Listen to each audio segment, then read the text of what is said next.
Sekiranya akan lebih bijak bila berita yang didengar itu, berita yang didapatkan itu. Jadi ada orang bikin konten, publikasikan, bikin framing. Orang-orang beriman itu tipikalnya tidak langsung menerima begitu saja. Dia cek dulu. Akan lebih bijak, kata Allah, sekiranya itu dikembalikan kepada sumber informasi utamanya. Karena wajah beliau tidak biasa. Ada kondisi yang menjadi catatan di antara sejarawan bahwa ada sosok tertentu di kalangan masyarakat pada saat itu yang gemar sekali membuat satu framing untuk mewujudkan satu konten yang tentunya diharapkan bisa diupload ke lingkungan masyarakat sehingga bisa ramai penyimaknya, ramai diskusinya, dan menyebar kontroversinya. Dalam suasana itu, terlihatlah keadaan Nabi yang tadi ditampilkan, sehingga sosok ini merasa bahwa ini peluang untuk membuat satu framing, membuat satu konten yang baru, dan mengemas itu menjadi sebuah informasi, sebuah kontroversi, sehingga terkesan ramai di masyarakat.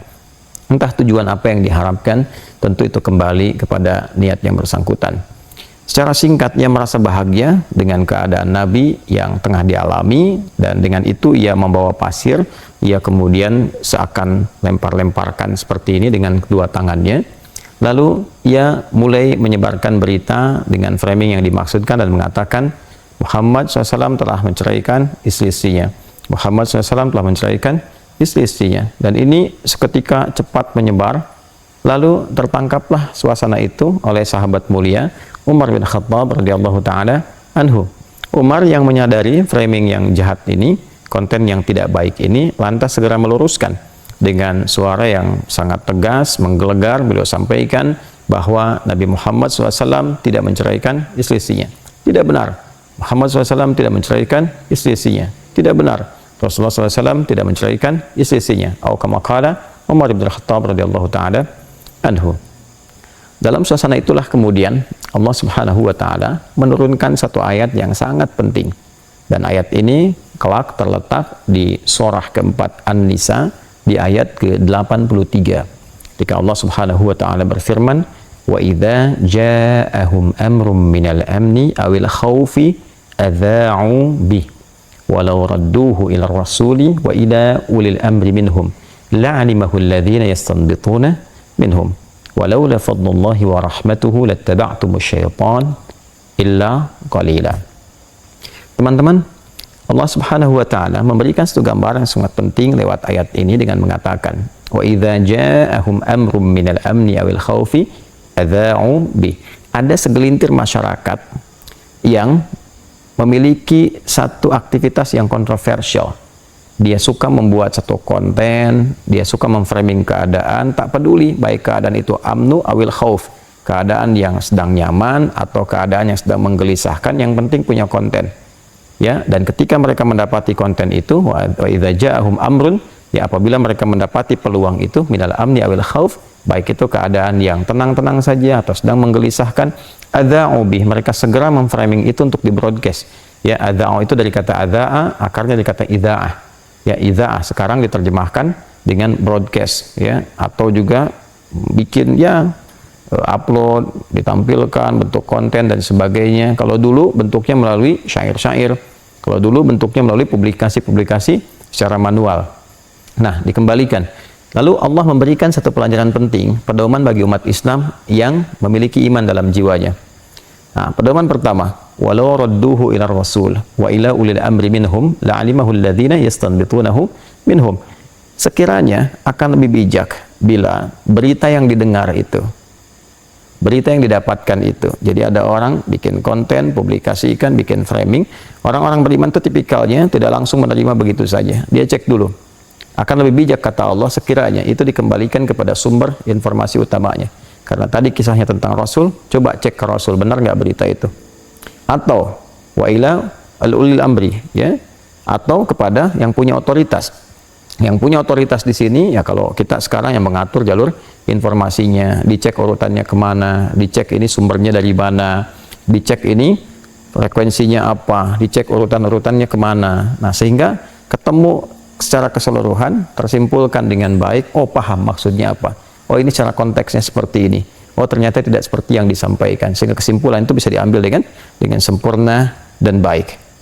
Nah, di bagian terakhir ini ada sesuatu yang sangat penting untuk kita garis bawahi ketika Allah mengatakan walaula fadlullahi wa rahmatuhu lattaba'tumus syaitana illa qalila. Kalau bukan karena rahmat Allah dan keutamaan yang Allah berikan pada insan yang beriman, tentu provokasi yang ditampilkan oleh orang-orang yang terjebak godaan setan ini, bahkan di situ setan ditempatkan sebagai objek.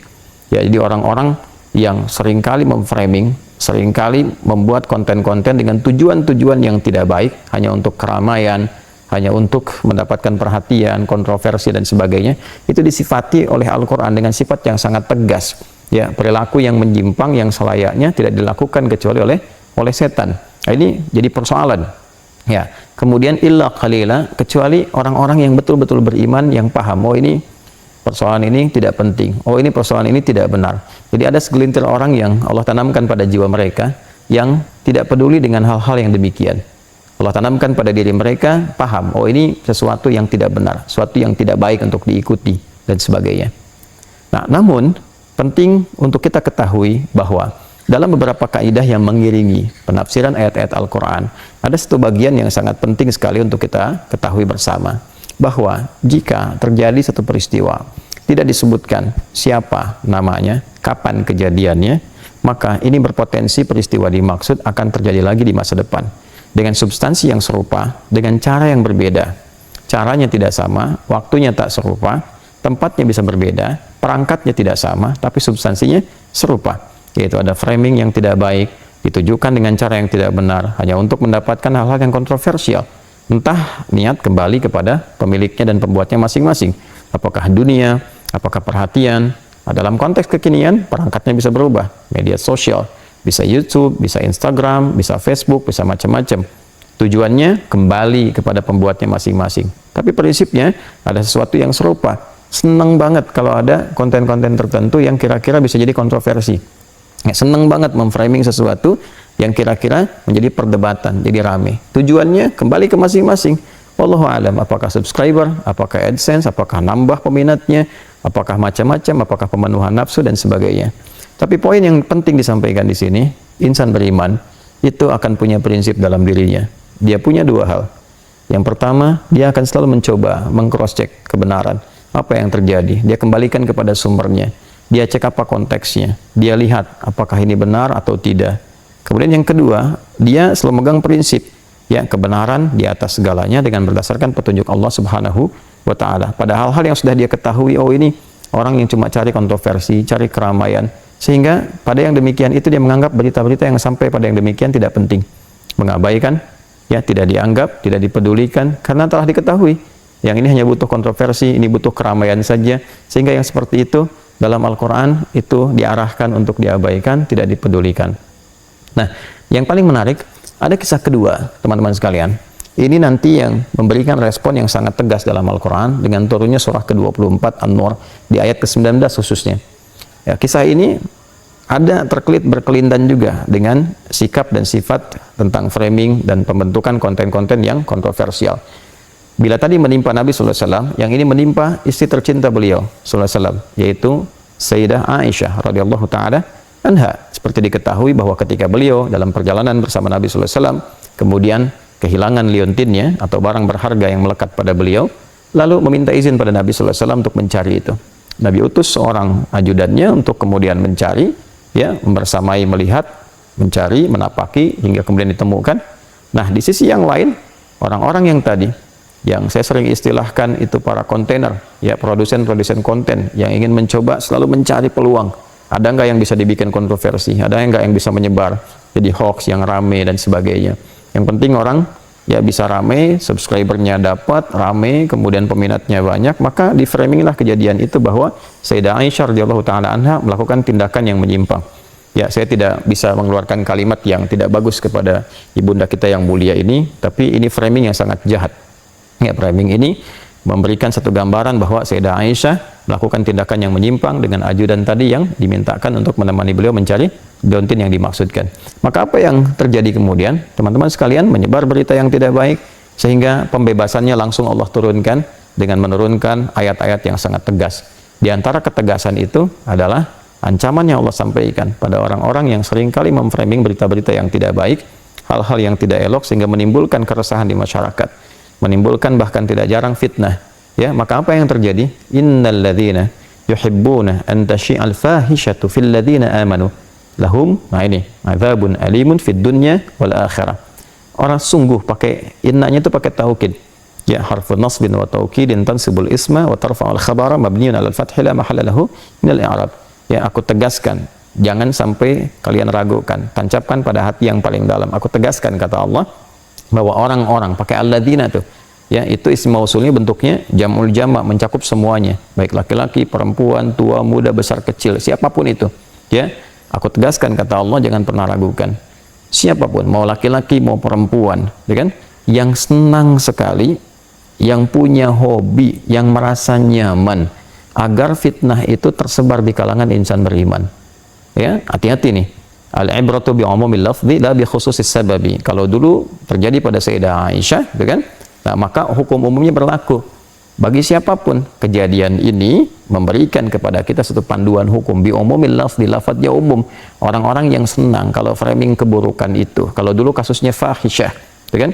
Kasus tuduhan-tuduhan yang tidak etis. Nah, saya nggak bisa sebut ya kalimat itu karena sangat tidak layak disebutkan kepada ibunda kita tercinta. Ya, intinya orang-orang yang sangat nyaman, merasa senang, ya, merasa kalau ada yang begitu lagi, oh senang nih. Ya, kalau ada yang kontroversi lagi, wah senang dibikin framing, dibikin macam-macam, seakan-akan kontroversi padahal tidak ada apa-apa di dalamnya. Nah, orang-orang semacam itu Allah janjikan ya satu hukuman yang sangat luar biasa, berbahaya sesungguhnya. Ya, orang-orang yang senang memframing sesuatu dan menjadi jahat, bentuk hoax yang tersebar pada kalangan orang beriman, maka Allah janjikan siksa yang sangat pedih di dunia dan di akhirat. Ya, hati-hati teman-teman sekalian, di dunia itu bentuk siksa itu ada dua. Bisa hal yang langsung buruk dialami seketika, secara buruk yang kita lihat. Ya, mohon maaf misalnya terjadi satu musibah yang tidak biasa dan sebagainya dalam bentuk baik penyakit, baik yang lain, baik celaka, baik macam-macam. Atau yang kedua yang sifatnya istidraj. Ya, istidraj itu paling bahaya. Sanastadrijuhum min haitsu la ya'lamun. Ini paling bahaya karena nggak ngerasa bahwa itu salah. Akhirnya yang terjadi apa? Bikin konten lagi. Ya, cari lagi, di framing lagi seakan-akan ini ada orang-orang yang sangat berbahaya, dibikinkan framing, ditampilkan. Nah, orientasinya wallahu a'lam kembali ke masing-masing, tapi jadi hobi. Nah, ini yang paling bahaya karena tak terasa bahwa itu salah. Sehingga kalaupun dapat telah dibuat di YouTube dapat AdSense, nah itu jadi haram. Dan haram ketika dimakan jadi daging, terbawa lagi suasana itu. Nah, ini yang paling berbahaya. Orang-orang seperti ini ketika tidak merasa berbuat keburukan dalam dirinya, nah di akhirat ancamannya lebih besar. Di akhirat ancamannya lebih besar.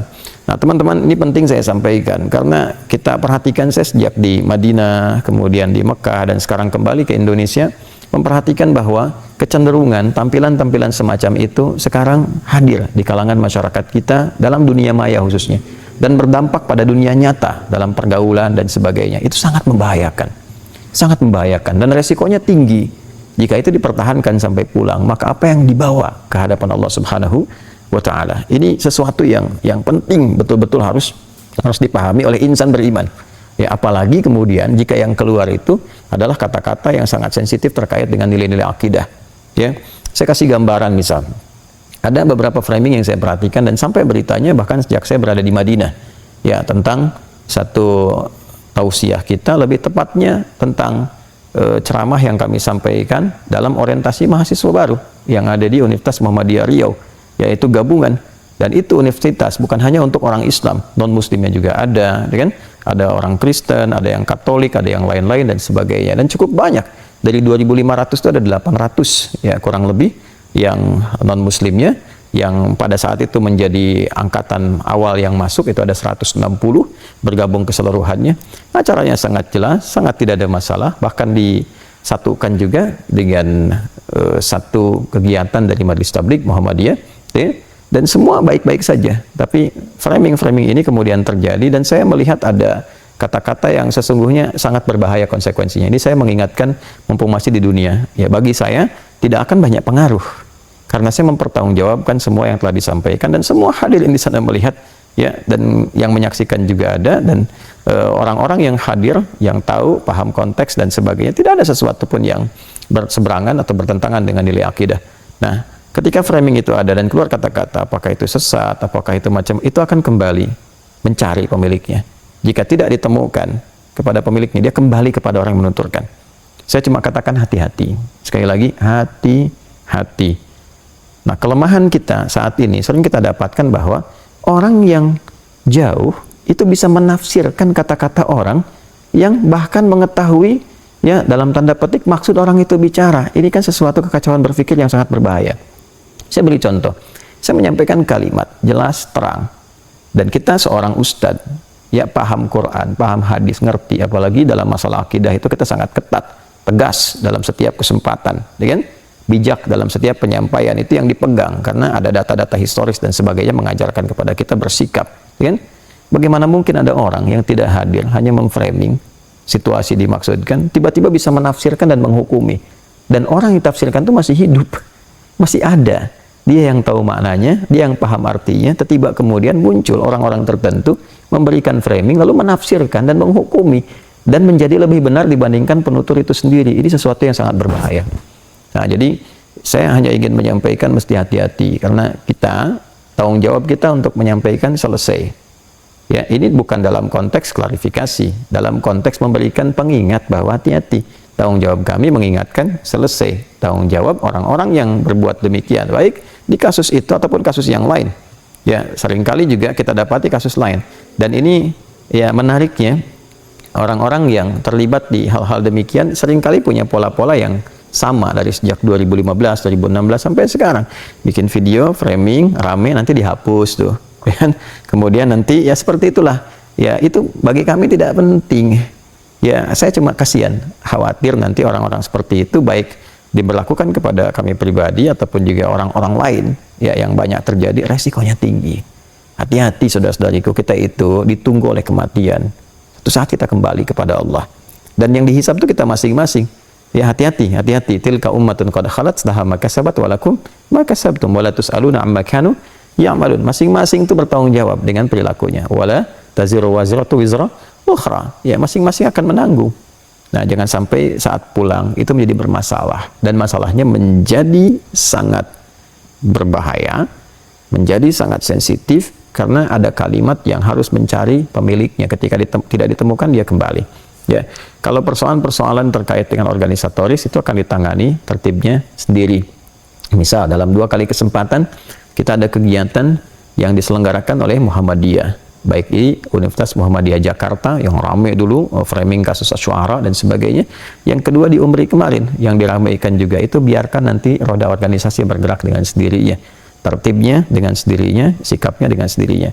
Tapi tanggung jawab kita sebagai bagian dari ulama, ya, bagian juga dari duat untuk mengingatkan supaya hati-hati. Hati-hati, kita dipertanggungjawabkan di hadapan Allah Subhanahu wa Ta'ala. Itu poin yang sangat penting untuk disampaikan, untuk diuraikan, sehingga bila perilaku-perilaku itu terjadi di masa depan, potensi-potensi yang ada itu bisa diredam terlebih dahulu. Saya kira itu yang penting untuk diketahui. Semoga Allah mengampuni kita semua, memaafkan kita semua, dan membimbing kita ke jalan-jalan kebaikan. Itu saja, semoga sekali lagi ini bisa bermanfaat.